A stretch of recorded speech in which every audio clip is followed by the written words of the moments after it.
गुरु ब्रह्मा गुरुर्विष्णू गुरुर्देव महेश्वरा गुरु साक्षात परब्रह्म तस्मै श्री गुरुवे नमः. मला वाटते अंतरी त्वावसावे तुझ्या दासबोधासी त्वाबोध व्हावे. अपत्यापरी पाववी प्रेमग्रासा महाराज या सद्गुरु रामदासा. श्रीराम शुकासारिखे पूर्ण वैराग्य ज्याचे वशिष्ठा परिज्ञान योगेश्वराचे. कवी वाल्मिका सारिका मान्य ऐसा नमस्कार माझा सद्गुरु रामदासा. जय जय रघुवीर समर्थ.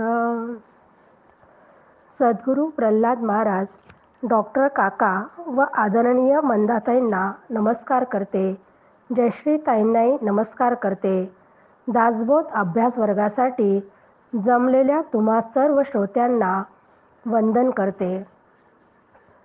आज दशक 8 समास 10 शून्यत्व निरसन. श्रीराम समर्थ श्रीराम. जनाचे अनुभव पुसता कलहो उठिला अवचिता. हा कथा कल्लोळ श्रोता कौतुके ऐकावा श्रीराम. आपण प्रापंचिक लोक जेव्हा एखाद्या लग्न कार्यासाठी किंवा गणपती, महालक्ष्म्या, दिवाळीसारख्या सणांसाठी सगळे कुटुंबीय एकत्र येतो तेव्हा अनेक विषयावर आपण गप्पा मारत असतो. त्या गप्पामध्ये प्रत्येक जण वेगवेगळ्या विषयांवर आपापली मते मांडत असतात.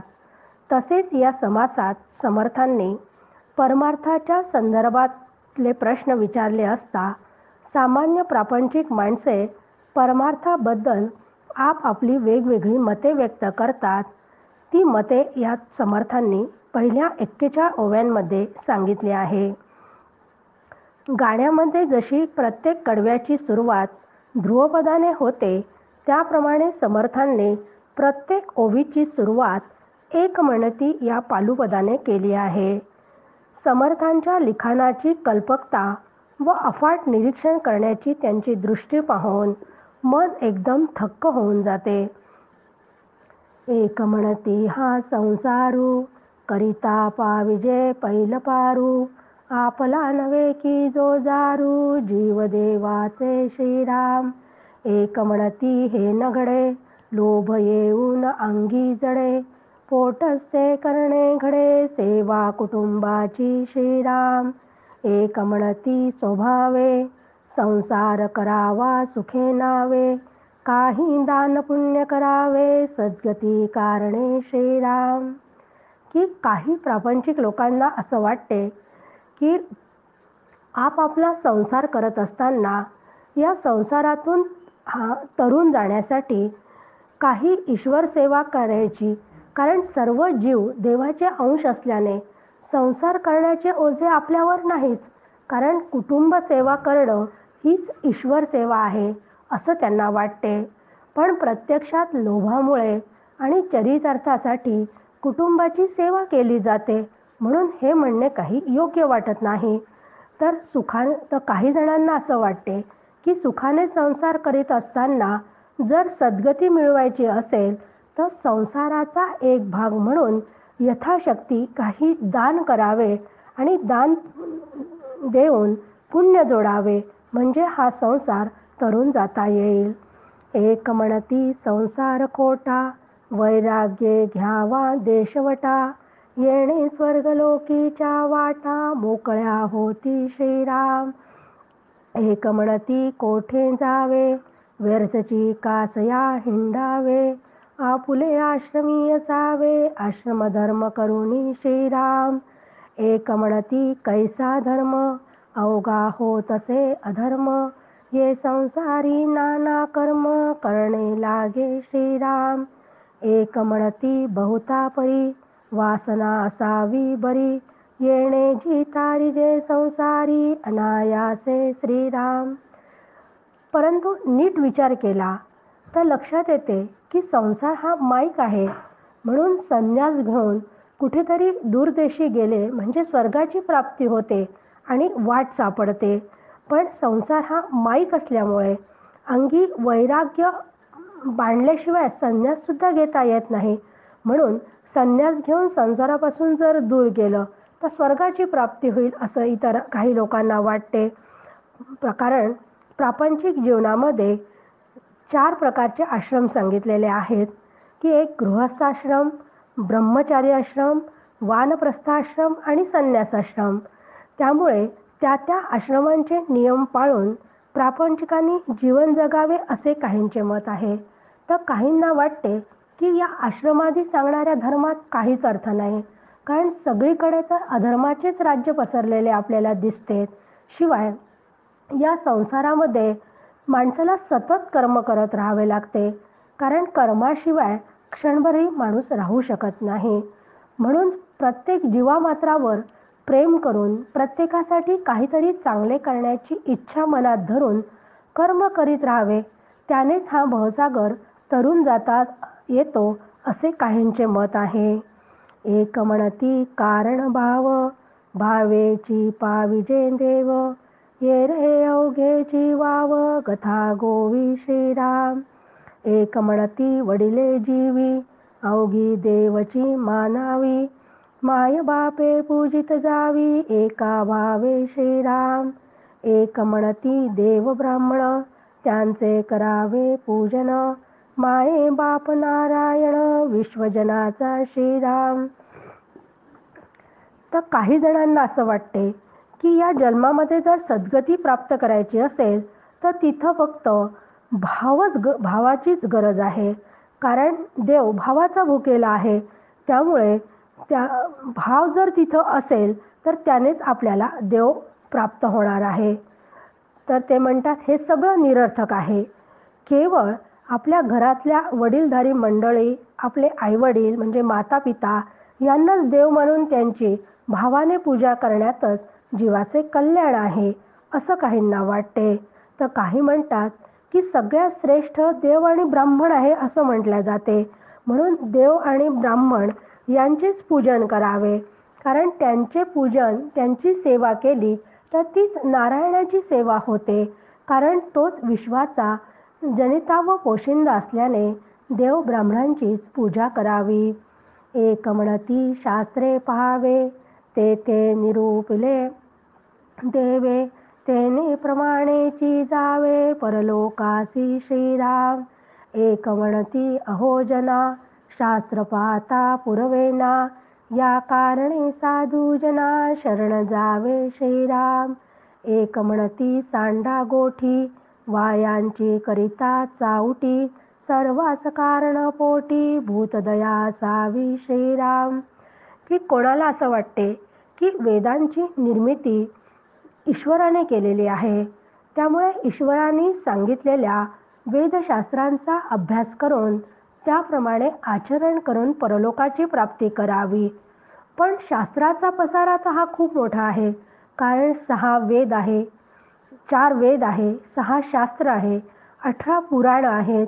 मग या एवढ्या सगळ्या शास्त्राचा पसारा एवढा मोठा असल्याने ते आकलन होणे फार अवघड आहे आणि ते समजतही नाही. त्यापेक्षा साधू संतांना शरण जावे म्हणजेच ईश्वराची सेवा घडेल, तोच परमार्थ आहे. पण या सर्वात खरोखरच काही अर्थ नाही असे काही लोक म्हणतात की हा सर्व प्रलाप थांबवून भूतांविषयी फक्त दया दाखवावी. कारण सर्व भूतमात्रांमध्ये ईश्वराचे रूप आहे. म्हणून भूतांविषयी दया दाखवावी, त्यातच सर्वांचे कल्याण आहे. एक म्हणती एकची बरवे, आपुल्या आचारे असावे, अंतकाळी नाम घ्यावे, सर्वोत्तमाचे श्रीराम. एक म्हणती पुण्य असेल तरीच नाम येईल, नाही तरी भुली पडेल, अंतकाळी श्रीराम. एक म्हणती जीत सावे तवची सार्थक करावे, एक म्हणती फिरावे तीर्थाटन श्रीराम. तर एक जण म्हणतं की सगळ्यांनी आपापली कर्तव्य व्यवस्थितरित्या पार पाडावी हे सगळ्यात चांगलं आहे आणि मृत्यूच्या वेळी परमेश्वराचे नाव घेऊन शेवटचा श्वास सोडावा. अहो पण हे लोक म्हणतात की ज्याच्या गाठी पुण्य असेल त्यालाच अंतकाळी मुख्य परमेश्वराचं नाम तोंडात येते, मग पुण्यच नसेल तर त्याचा विसर नाही का पडणार. म्हणून काही म्हणतात की अंतकाळाचा विचार करणे अत्यंत चुकीचे आहे, कारण जिवंत असतानाच मोक्ष प्राप्त करून घेतला पाहिजे. एक म्हणती हे अटाटी पाणी पाषाणाची भेटी, चुकुळ्याचा मारिता हिंपुटी कासावी सवावे श्रीराम. एक म्हणती सांडी वाचाळी अगाध महिमा भूमंडळी, दर्शन मात्रे होळे होळी महापातकाची श्रीराम. एक म्हणती तीर्थ स्वभावे कारण म्हणे अवरावे, एक म्हणती कीर्तन करावे सावकाश श्रीराम. तर काही लोकांचं म्हणणं आहे की वेगवेगळ्या तीर्थक्षेत्रांना म्हणजे काशी आहे, हरिद्वार आहे, यासारख्या तीर्थक्षेत्रांना जाऊन त्याचं दर्शन करावं. तर मग काही म्हणतात की याची इतकी यातायात कशासाठी करायची तीर्थयात्रांची, कारण तीर्थक्षेत्रात तर केवळ नदी किंवा सरोवराचं पाणीच आहे व ते देवाच्या रूपात तिथं दगडच आहे, मग त्यांचीच भेट होते. मग त्या पाण्यामध्ये डुबक्या मारण्यात जीव गुदमरण्याशिवाय दुसरं काय होणार आहे, त्याला काहीच अर्थ नाही. मग तुम्ही ही बडबड बंद करा म्हणतात. तर काही जण म्हणतात या पृथ्वीवर तीर्थक्षेत्रांचे अपार महात्मा असून त्यांचे दर्शन होतात क्षणोक्षणी जे आपल्या हातून पाप घडते ते महापापे भस्म होतात आणि पुण्यगाठी निर्माण होते. खरे म्हणाल तर समाधानाने शुद्ध झालेले स्वतःचे मन हेच खरे तीर्थ आहे. देवाच्या प्रसन्नतेसाठी कीर्तन वगैरे करावे म्हणजेच देव प्रसन्न होईल. एक म्हणती योग बरवा मुख्य तोची आधी साधावा, देहो अमरची करावा अकस्मात श्रीराम. एक म्हणती ऐसे काये काळ वंचना करू नये, एक म्हणती धरावी सोये भक्ती मार्गाची श्रीराम. तर कोणी सांगतात की योग साधना ही सर्वात श्रेष्ठ साधना आहे, मग तीच साधना करावी आणि ती मुख्य साधना केली की माणूस सिद्ध होतो आणि सिद्ध झाल्यावर अचानक देह अमर होऊन जातो. यामध्ये सुद्धा काही लोक म्हणतात काहीच अर्थ नाही आहे, म्हणून योग साधनेत सुद्धा वेळ घालवू नये, कारण योग अभ्यास न करता भक्ती मार्गाची कास धरावी. एक म्हणती ज्ञान बरवे, एक म्हणती साधन करावे, एक म्हणती मुक्त सावे निरंतर श्रीराम. एक म्हणती अनर्गळा धरी पापाचा कंटाळा, एक म्हणती रे मोकळा मार्ग आमुचा श्रीराम. एक म्हणती हे विशेष करू नये निंदा द्वेष, एक म्हणती सावकाश दुष्ट संग त्यागावा श्रीराम. तर ज्ञानी लोक जे असतात ते म्हणतात की आत्मज्ञान हे सर्वात चांगलं आहे, पण नुसतं इथे शब्दज्ञान काहीच उपयोगाचं नाही, त्यासाठी प्रत्यक्ष साधना करावी लागते. म्हणून यातील काहीच न करता मोकळेपणाने जीवन जगावे. अहो मग काय मोकाट जीवन जगायचं आहे का, तर काही लोक म्हणतात की पापकर्म कधी करू नका. मग ते पापकर्म करू नका म्हटल्यावर त्या साधकाला राग येतो. तो म्हणतात तुम्ही कोण हे मला सांगणार आहे, कारण आमचा मार्ग वेगळा आहे, आमचा मार्ग आम्हाला मोकळा आहे, आम्ही काहीही करू शकतो असे काही लोक म्हणतात. तर काही लोक म्हणतात हे सगळं सोडून द्यायचं, फक्त कोणाची निंदा आणि द्वेष न करता दुर्जनांची संगत टाळली म्हणजेच परमार्थ प्राप्त होतो. एक म्हणती ज्याचे खावे त्या सन्मुखची मरावे, तेने तात्काळची पावावे मोक्षपद श्रीराम.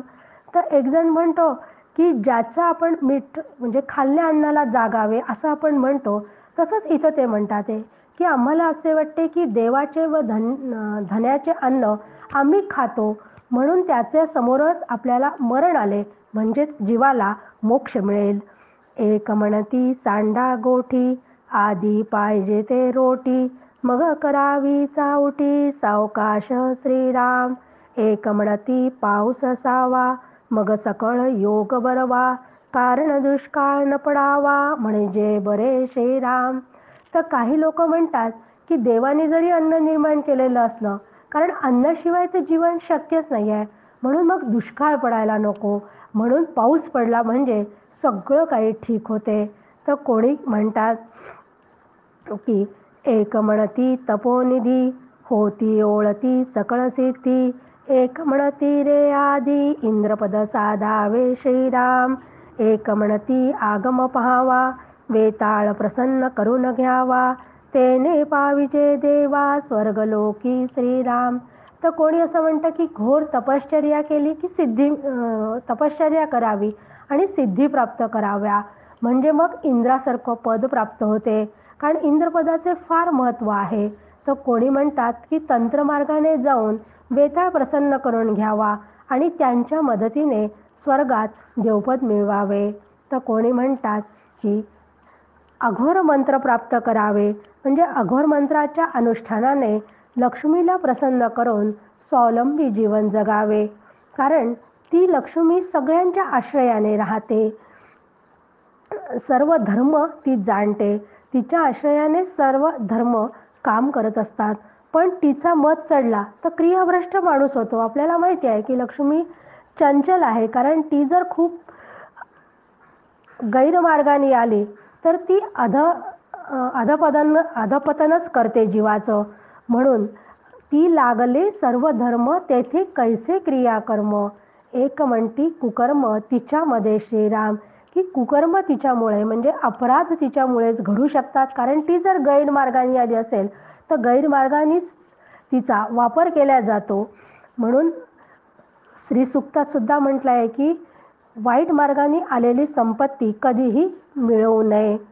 एक म्हणती एक साक्षप, करावा मृत्युंजयाचा जप, तेने गुणे सर्व संकल्प, सिद्धी ते पावते श्रीराम, एक म्हणती बटू भैरव, एक पाविजे वैभव, एक म्हणती झोटिंग सर्व, पूर्वी तसे श्रीराम, एक म्हणती काळी कंकाळी, एक म्हणती भद्रकाळी, एक म्हणती उच्चिष्ट चांडाळी, साहे करुणी श्रीराम.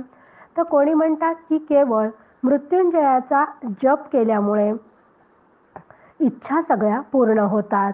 तर काही म्हणतात की बटुक भैरवाच्या मंत्राने सगळे वैभव मिळते, झोटिंग प्रसन्न होतो, तर तेव्हा झोटिंग प्रसन्न झाला तर हवी ती सामुग्री आपल्याला मिळते.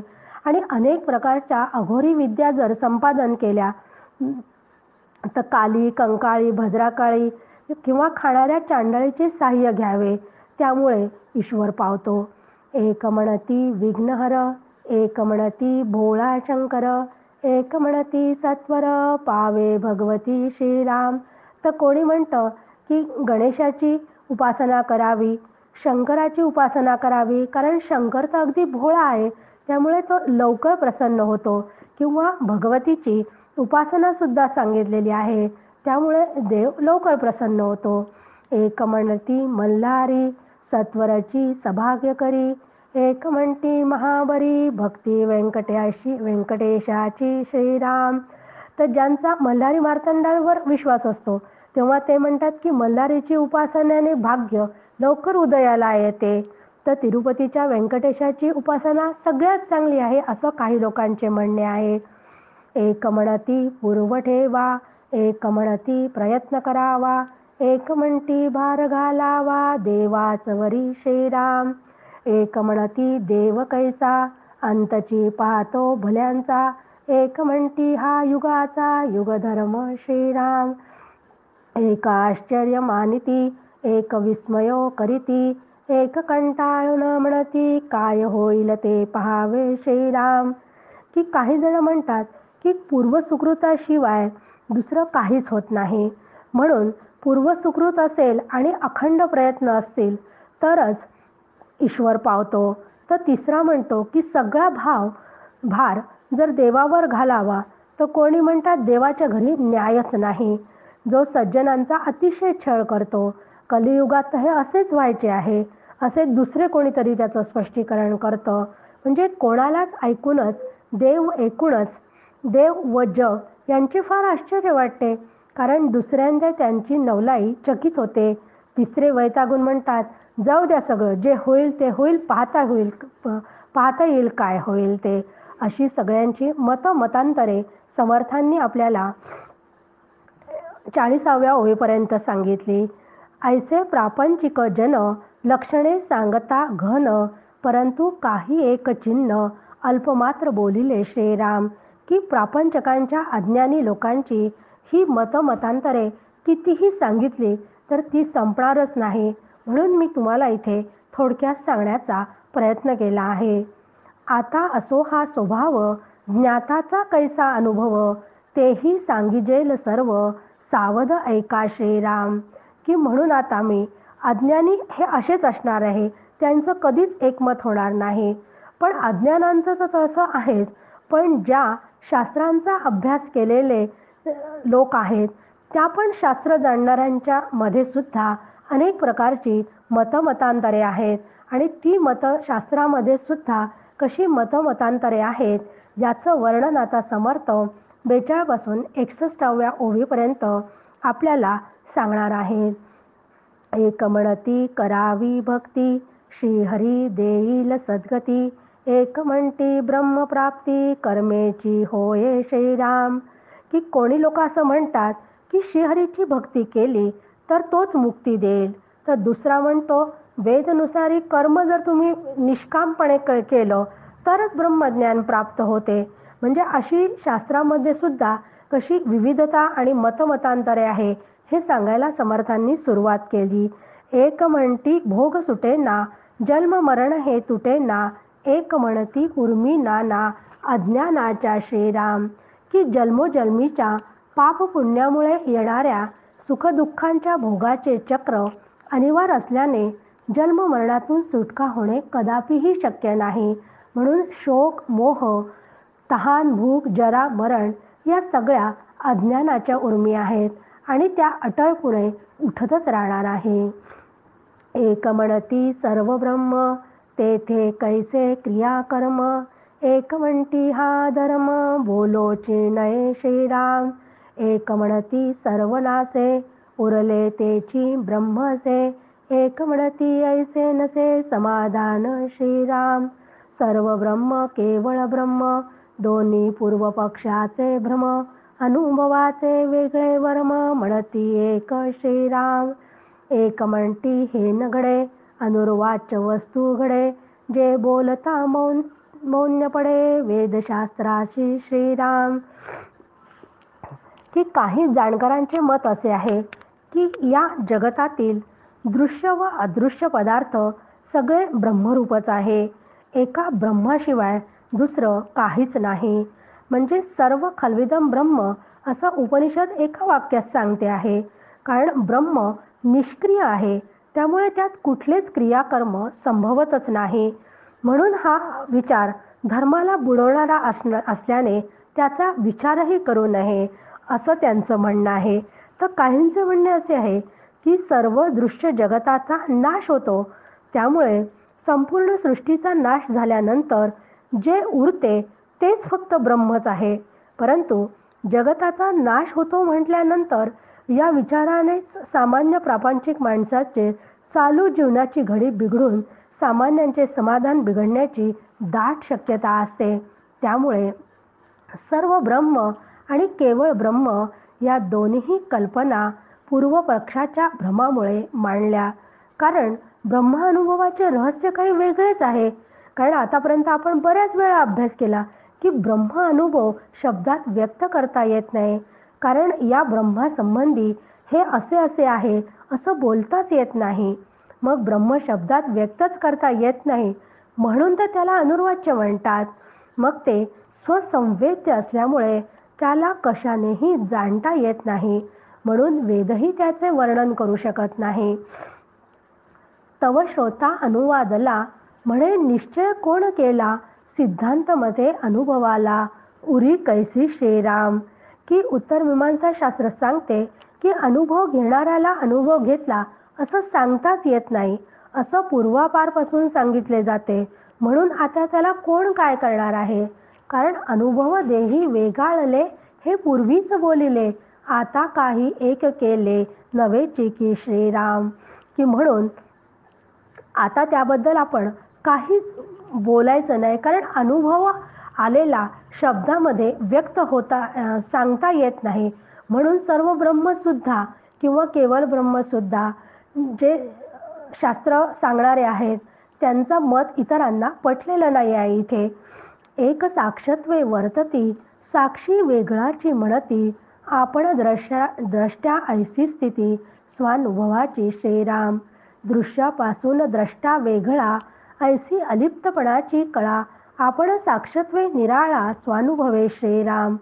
सकाळ पदार्थ जाणता तो पदार्थाहून परता, देही असोन अलिप्तता सहजची झाली श्रीराम.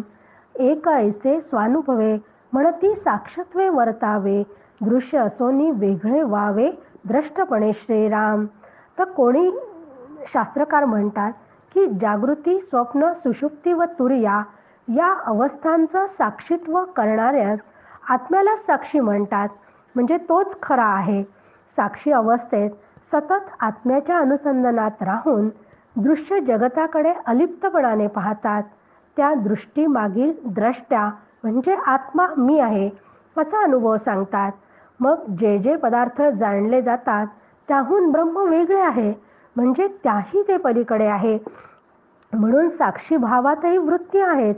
त्याचा अनुभव जीवाला येतो म्हणजे देहाला येतो. मग देह हा दृश्य जगतातील आहे, ब्रह्म मात्र त्या देहाहून अलिप्त आहे. मग हा अलिप्त आहे हा स्वानुभव घेऊन देहादी दृश्यापासून अलिप्त राहून आत्मभाव म्हणजे द्रष्टाभाव सांभाळावा असे काही लोकांचे मत आहे. एक म्हणती नाही भेद वस्तू ठाईंची अभेद, तेथे कैसा मतिमंद द्रष्ट्या आणिला श्रीराम. अवघा साकारची स्वभावे तेथे कडू काय निवडावे, द्रष्टा कैसा स्वानुभवे अवघेचे ब्रह्म श्रीराम. तर कोणी म्हणतं की ब्रह्म अभेद म्हणजे अखंड आहे. त्या ब्रह्मस्वरूपात मुळात भेदच नसल्याने द्रष्टा, दृश्य व दर्शन म्हणजे आत्मा, पदार्थ किंवा पाहणारा अशी कुठलीच त्रिपुटी केवळ मंदबुद्धी असणाऱ्यांनाच तिथे जाणवते, मंदबुद्धीसाठीच असते. त्यासाठी त्यांनी सुंदर उदाहरण दिले आहे की एक मोठे भांडे भरून साखर असेल व त्यात एक कडूकण पडला तर ते कसे आपण निवडणार. म्हणून सगळीकडे या सगळं एक ब्रह्मच भरून आहे, तर मग त्यात द्रष्टा कुठून असणार. म्हणजे द्रष्टाला खरं मानणारे सुद्धा जे लोक आहेत त्यांचंही मत त्यांनी तिथे खोडून काढलेलं आहे. प्रपंच परब्रह्म अभेद, भेदवादी मानिती भेद, परिहा आत्मा स्वानंद आकारला श्रीराम. विघुरले तूप थिजले तैसे निर्गुणची गुणा आले, तेथे काय वेगळे केले द्रष्टेपणे श्रीराम. म्हणून द्रष्टा आणि दृश्य अवघा एकची जगदीश, द्रष्टेपणाचे सायास कासयासी श्रीराम. परंतु परब्रह्म व त्याचे कार्य असलेले जगत म्हणजे प्रपंच यांच्यातच अभेद असूनही द्वैती त्यात भेद मांडतात. खरं म्हणजे आत्माच या जगत रूपाने साकार झालेला आहे. की ज्याप्रमाणे पातळ तूप थिजल्यावर वेगळे वाटते, त्याप्रमाणेच निर्गुणात साकार झाले की भिन्न वाटते. त्यामुळे द्रष्टा आणि दृश्य हे जगदीशरूप असतानाच द्रष्टेपणा वेगळेपणाने सांभाळण्याचे कष्ट करण्यात काहीच अर्थ नाही. त्यांच्या मते आनंदरूप आत्माच आकाराला आलेला आहे असा त्यांचा स्वतःचा स्वानुभव आहे. ब्रह्मची आकारले सर्व ऐसा एकाचा अनुभव, ऐसे हे दोन्ही स्वभाव निरूपले श्रीराम. अवघा आत्मा आकाराला आपण भिन्न कैसा उरला, दुसरा अनुभव बोलिला ऐसिया परी श्रीराम. एक तिसरा अनुभव प्रपंच सारून या सर्व, काही नाही तोच देव ऐसे म्हणते श्रीराम. दृश्य अवघे वेगळे केले, केवळ अदृश्यची उरले, तेच ब्रह्म अनुभवले म्हणती एक श्रीराम. की सर्व ब्रह्मवादी आणि भेदवादी म्हणजे अद्वैत आणि द्वैत असे दोन मुख्य आध्यात्मिक प्रवाह आता सांगून झाले आहेत. म्हणजे आतापर्यंतच्या ओव्यांमध्ये अद्वैतांचं आणि द्वैतांचं मत काय आहे हेच पाहिलं आहे. आणि या सगळ्या गोष्टींचा आत्ता जो आपण अभ्यास केला याचा आपण याच दशकातल्या दुसऱ्या समासामध्ये सुद्धा अभ्यास केलेला होता. म्हणून सर्व ब्रह्मवादी आणि भेदवादी म्हणजे अद्वैत आणि द्वैत असे दोन मुख्य आध्यात्मिक प्रवाह आता सांगून झाले. मग सर्व आत्मरूप असताना मी असा वेगळा कसा उरेल हा दुसरा मतप्रवाह आहे. पण सर्व दृश्यसृष्टी एकदा विचाराने दूर सारून पाहिले तर काही नाही असा अनुभव येतो असा तिसरा मतप्रवाह असणारे शून्यवादी आहे. अशा शून्याच्या अनुभवालाच ते देव समजतात. या समासाचे नावच शून्यत्व निरसन असून आता त्याचे विवरण समर्थ 62 ते 74 ओव्यांमध्ये करणार आहेत. परिते ब्रह्म म्हणो नये उपाया सारिखे अपाये शून्यत्वास ब्रह्मे काये म्हणो येईल श्रीराम. परंतु शून्यवादी त्यालाच देव म्हणतात, पण त्यास देव ब्रह्म म्हणू नये. तो देव असणे कदापिही शक्य नाही, कारण रोगाचा उपाय आणि अपाय सारखे कसे असू शकतील? शून्य व ब्रह्म एक कसे असतील? दृश्य अवघे ओलांडिले अदृश्य शून्यत्वी पडिले ब्रह्म म्हणून मुरडले तेथूनच मागे श्रीराम.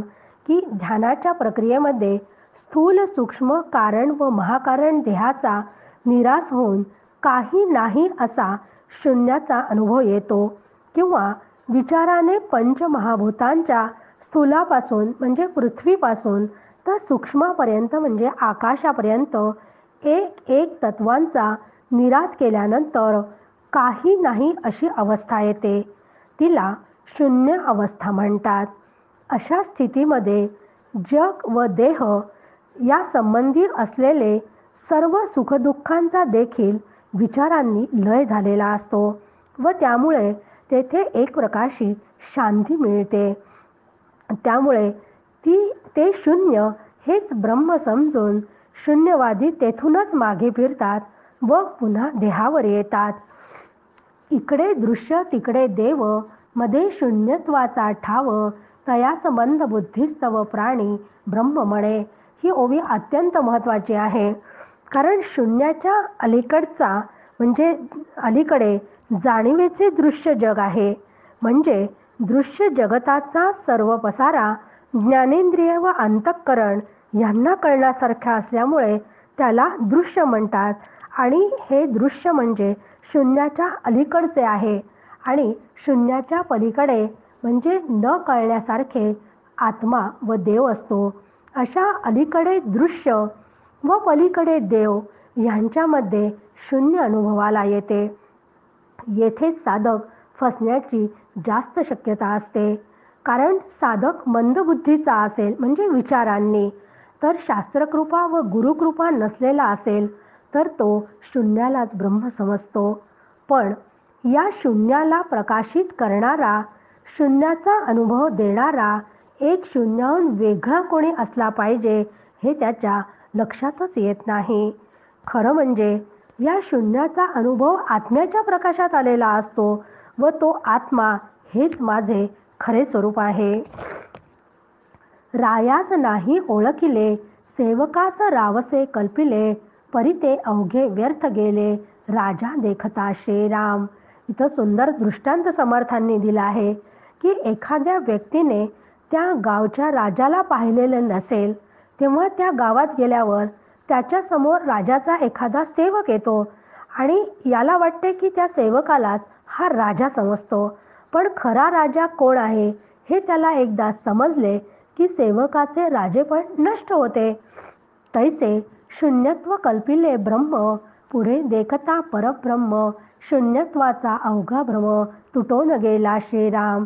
त्याप्रमाणे ब्रह्म न ओळखून शून्यालाच ब्रह्म समजणाऱ्यांना नंतर जेव्हा ब्रह्मानुभव येतो तेव्हा शून्य हेच ब्रह्म असा त्यांचा झालेला भ्रम निघून गेलेला असतो.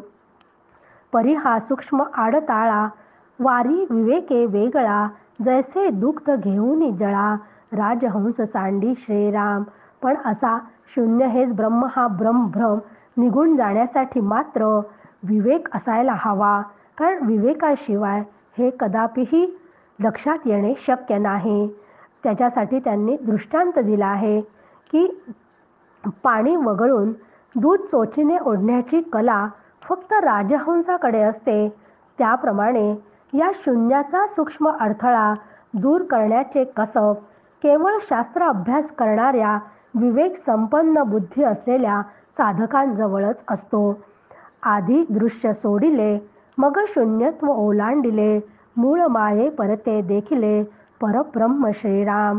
कारण ध्यान अभ्यास केल्यानंतर, शास्त्र अभ्यास केल्यानंतर विवेक संपन्न असलेल्या या बुद्धीने सुरुवातीला पहिले दृश्याचा पदार्थ विचारांनी सगळा बाजूला केला जातो. त्यानंतर शून्य ओलांडून मूळ मायेचेही अधिष्ठान असलेले ब्रह्म अनुभवाला येते आणि तो या ब्रह्मात स्वतःला विसरून जातो. आणि तेच खरे हे ब्रह्मानुभव, तोच खरा हा ब्रह्मानुभव आहे. वेगळेपण पाहता घडे, तेने वृत्ती शून्यत्वी पडे, पोटी संदेह पवाडे, शून्यत्वाचा श्रीराम. की असं हे शून्य अत्यंत सूक्ष्म बुद्धिवृत्तीने त्यापासून वेगळे राहून त्याचा अनुभव घ्यावा लागतो. त्यामुळे तिला शून्य हेच अंतिम तत्व किंवा देव वा ब्रह्म आहे असा भ्रम जो झालेला आहे तो निघून जातो. भिन्नपणे अनुभवले तयाच शून्य ऐसे बोलिले, वस्तू लक्षिता अभिन्न झाले, पाहिजे आधी श्रीराम. की आतापर्यंत हे शून्य अशी जी बुद्धिवृत्ती त्यापासून वेगळे राहून त्याचा अनुभव घेते, त्यामुळे तिला शून्य हेच अंतिम तत्व जे वाटत होतं, म्हणजे तोच त्याला संदेह होता, भ्रम होता. म्हणजे तेथे शून्यापासून वेगळे राहून अनुभव घेऊन हे शून्य असे वृत्तीज्ञान होते. म्हणजे जाणणारा दुसरा असेल तर ते ब्रह्म होऊ शकत नाही. म्हणून शून्य म्हणजे केवळ आभास आहे. आणि शून्य म्हणजे अभाव. हे जसे शून्य म्हणजे अभाव, जे असे मुळात नाहीच ते स्वतःला कसं जाणेल. म्हणून हे शून्य असे जाणले हेही ज्ञानच आहे. तेथे द्रष्टा देहाच्या अवस्थांना जाणतो, पण स्वरूपानुभवात दृश्य शिल्लकच राहत नाही. म्हणजेच शून्याचा प्रकाशक असलेल्या ब्रह्माचा अनुभव आल्यानंतर वृत्ती संपूर्ण आत्मकार झालेली असते. तेथे शून्य व शून्याचा अनुभव असे द्वैत शिल्लकच राहत नाही. हीच समाधी अवस्था होय. आणि त्या ज्ञानरूप तत्वाला जाणण्यासाठी आता तेथे काही व कोणीच शिल्लक राहत नाही. जीव आत्म्यात विलीन झालेला असतो. मग समाधीतून व्युत्थान झाल्यावर दृश्य दिसले तरी त्याचा बाध झालेला असतो. हेच खरे आत्मज्ञानाचे लक्षण आहे. वस्तू आपणची होणे ऐसे वस्तूचे पाहणे, निश्चयाने भिन्नपणे शून्यत्व लाभे श्रीराम. आणि असा बाध झाला, जीवाने बाध केला की जीवाने स्वतःला आत्मस्वरूपात विलीन करून ते प्रत्यक्ष अनुभवणे हेच खरे आत्मदर्शन होय. जीव आत्म्यापासून वेगळा राहिला की शून्यानुभव येतो हे पक्के लक्षात ठेवावे. म्हणून साधकाने नेहमी आत्मस्वरूपातच विलीन झाले पाहिजे. या कारणे शून्य काही परब्रह्म होणार नाही, वस्तुरूप होऊन पाही स्वानुभवे श्रीराम. म्हणून शून्य हे कधीच ब्रह्म असू शकणार नाही. मी ब्रह्म या साधनाने त्याचा अनुभव घ्यावा आणि तेच होऊन राहावे. आपण वस्तू सिद्धची आहे, मन मी ऐसे कल्पू नये, साधू सांगती उपाये तुची आत्मा श्रीराम. कारण जीवरूप भासणारा मी मूळचा ब्रह्मरूपच आहे. आणि मी ब्रह्म हे नित्य सिद्ध वास्तव आहे. कारण मुळात जीव ब्रह्मरूपच आहे. तरीही अविद्येमुळे मी मन असा त्याला भ्रम होतो आणि त्या भ्रम सोडवण्याचं काम सद्गुरू करतात. कारण सद्गुरू संत तू ब्रह्म आहेस असा आपल्याला उपदेश करतात. आणि तो मन मी ऐसे नाथिले, संती नाही निरोपिले, मानावे कोणाच्या बोले, मन मी ऐसे श्रीराम. की मी मन आहे किंवा मन हे माझं स्वरूप आहे असा अविद्येमुळे जो भ्रम झालेला आहे असं संत कधीच सांगत नसतात. हा भ्रम मग कोणाच्या आधाराने आपण सांभाळून ठेवावा असा प्रश्न त्यांनी इथे आहे, कारण त्याला काही प्रमाणच नाही आहे. संत वचनी ठेविता भाव तोच शुद्ध स्वानुभव, मनाचा तैसाच स्वभाव आपण वस्तू श्रीराम. म्हणून साधकाने नेहमी संत वचनांवर दृढ श्रद्धा ठेवावी. सद्गुरूंनी सांगितलेल्या तू ब्रह्म यावर विश्वास ठेवावा आणि तसा अनुभव घ्यावा. कारण वासनानुसारी संकल्प करीत राहणे हा मनाचा सहज स्वभाव आहे. ते मन मी मन असा संकल्प करीत असले तरी जीवाने त्याचा संकल्प बाजूला सारून आपण ब्रह्म आहोत असा निश्चय करावा. पण यासाठी मात्र जीव, अंतःकरण, प्राण, आत्मा यातला सगळ्या गोष्टींमधला फरक साधकाने नक्की समजून घ्यायला पाहिजे. तो समजून घेणे आवश्यक आहे. त्याशिवाय मी ब्रह्म असा निश्चय होऊ शकत नाही. जयाचा घ्यावा अनुभव तोची आपण निरावेव, आपुला घेती अनुभव विश्वजन श्रीराम. म्हणून ज्याचा मी म्हणून अनुभव घ्यायचा आहे तो मी निरवयव, निर्गुण, निराकार असलेला आत्मा आहे. आणि जगातील लोक त्यांच्या मताप्रमाणे अनुभव घेण्याचा प्रयत्न करतात. त्यांच्या मताप्रमाणे जर अनुभव घेत असेल तर तो हा आत्मा नव्हे हे लक्षात ठेवावे. लोभी धन साधू गेले तव ते लोभी धनची झाले, मग ते भाग्य पुरुषी भोगिले सावकाश श्रीराम. तैसे देहबुद्धी सोडिता साधकास झाले तत्वता, अनुभवाची मुख्य वार्ता ते हे ऐसे श्रीराम. की अत्यंत लोभी असणारा माणूस कमविलेल्या धनाशी एकरूप होऊन त्याचा भोग घेत नाही. तर लोभी असल्यामुळे तो ते फक्त जमाच करून ठेवतो स्वतःजवळ, स्वतःही उपभोग घेत नाही आणि इतरांनाही त्याचा उपभोग घेऊ शकत नाही.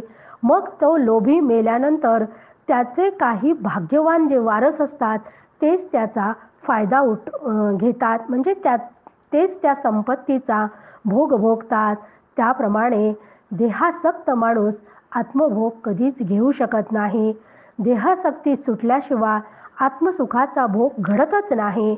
म्हणून देह तादात्म्य सोडणे हेच आत्मानुभवाचे वर्म आहे. म्हणून साधकांनी देह तादात्म्य सोडलेच पाहिजे. देह तादात्म्य कमी झाल्याशिवाय आत्म्याची भेट होऊ शकत नाही. आपण वस्तू मुळी एक ऐसा ज्ञानाचा विवेक, येथून हा ज्ञानदशक संपूर्ण झाला श्रीराम. की जीवरूप मी व ब्रह्म मूळचे एकच आहोत असं खरा ज्ञान ज्याला असते त्याच्या जवळ विवेक असतो. म्हणून हा विवेक मी तुम्हाला सांगितला तो ज्ञानदशक आता येथे संपला. आत्मज्ञान निरोपले यथामतीने बोलिले, न्यूनपूर्ण क्षमा केले पाहिजे श्रोते श्रीराम. की हा ज्ञानदशक असल्यामुळे यामध्ये आत्मज्ञान सांगितले गेलेले होते. म्हणून ते आत्मज्ञान मी माझ्या बुद्धीनुसार सांगितले असल्याने त्यात काही कमी अधिक असण्याची शक्यता आहे. म्हणून श्रोत्यांनी मला क्षमा करावी असं समर्थ आपल्याला म्हणत आहेत. कारण सगळं करणे जगदीशाचे आहे. मी सांगणारा कोणीच नाही, मी एक फक्त निमित्त होतो. म्हणून माझ्या हातून जर काही चूक झाली असेल तर मला श्रोत्यांनी माफ करावं असं समर्थ आपल्याला सांगतात आहे. आणि मी सुद्धा हा ज्ञानदशक सांगण्याचा जो काही थोडासा अल्पसा प्रयत्न केला, पण माझ्याकडून सुद्धा जर काही यात चूक झाली असेल तर ती तुम्ही सगळ्यांनी मला मोठ्या मनाने माफ करावं हीच विनंती मी देखील करेल.